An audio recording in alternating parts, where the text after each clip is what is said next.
толенома барои санаи 26 ноябри соли 2020. ҳамал барои он ки рӯзатон ором сипарӣ гардад, аз амалҳои хатарнок худдорӣ намоед.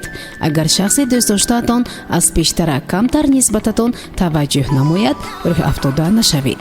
бо вуҷуди серкориаш ӯ шуморо дӯст медорад. нафарони муҷаррад ба яке аз дӯстони наздики худ ошиқ мешаванд. сабр.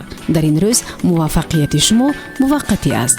ба кори муҳиме даст назанед, зеро дар ин шабу рӯз на танҳо одамон, балки вазъият бар зарари шумо хоҳад буд. бо дӯстдоштаи худ ошкорову самимӣ бошед. танҳо дар ҳамин ҳолат нофаҳмиҳоро рафъ месозед. бо мақсади ба даст овардани даромади пулӣ таваккал накунед. ҷавзо.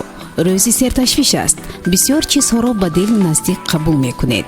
имкониятҳои худро ба назар гиред, вагарна аз ӯҳдаи кор баромада наметавонед. аз муноқишаи начандон калоне ки бо дӯстдоштаатон рух медиҳад, рӯҳафтода нашавед. агар шумо бахти худро пайдо накардаед, пас имконияти хубро аз даст надиҳед. саратон. дар ин рӯз бо дӯстону шарикони корӣ ҳамфикр буданатон лозим аст. шахси дӯстдоштаатон дар ин рӯз ҳама гуна рафтори шуморо ба дил наздик қабул мекунад. нафарони муҷаррад яку якбора ба дили чандин нафар роҳ ёфта метавонанд. соҳибкороне ки тиҷорати шахсӣ доранд, каме даромад ба даст меоранд. асад.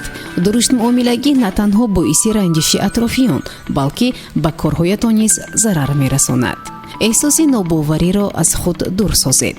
нисбати шахсе ки дӯсташ медоред, ба гумонҳои бад роҳ надиҳед. нафарони муҷаррад тавассути интернет шиносоӣ пайдо мекунанд. дар масъалаҳои молиявӣ муваффақият насибатон мегардад.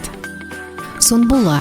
дар ин рӯз сифатҳои мусбии худро истифода бурда, сифатҳои манфиро нигоҳ доштанатон беҳтар аст.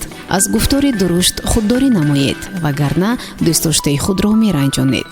вазъи молиявиятон хеле хуб гашта барор ҳамсафаратон мегардад. серкор мешавед, вале ба танбалӣ роҳ надода фаъол бошед. мизон. дар ин рӯз аз шиносоиҳои нав ва дарди дилкунӣ худдорӣ намоед. ба касе чизеро ваъда надиҳед, хусусан дар ҷодаи муҳаббат.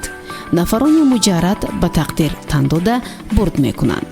дар масъалаҳои молиявӣ комёбӣ насиби нафароне мегардад ки бо кори савдо, миёнаравӣ ва соҳаи нақлиёт машғуланд.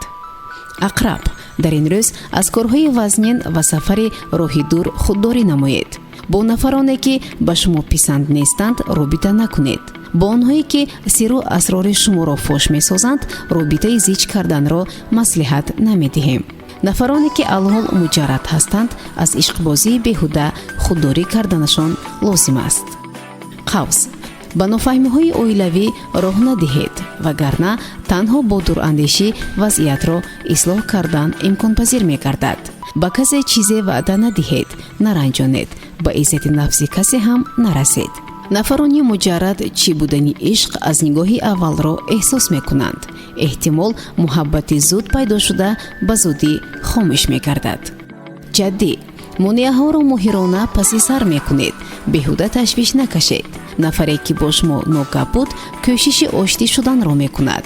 барои ҳодисаҳое ки миёни шумову дӯстдоштаатон сар мезананд, масъулиятро ба даст гирифтанатон лозим меояд. танҳо дар ҳамин ҳолат аз амалҳои беандеша эмин мемонед. далв. дар ҳама кор андозаро нигоҳ доред, хусусан ҳангоми истифодабарии воситаҳои косметикӣ.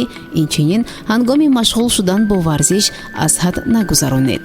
зимни муносибат бо ҳайвонот эҳтиёткор бошед.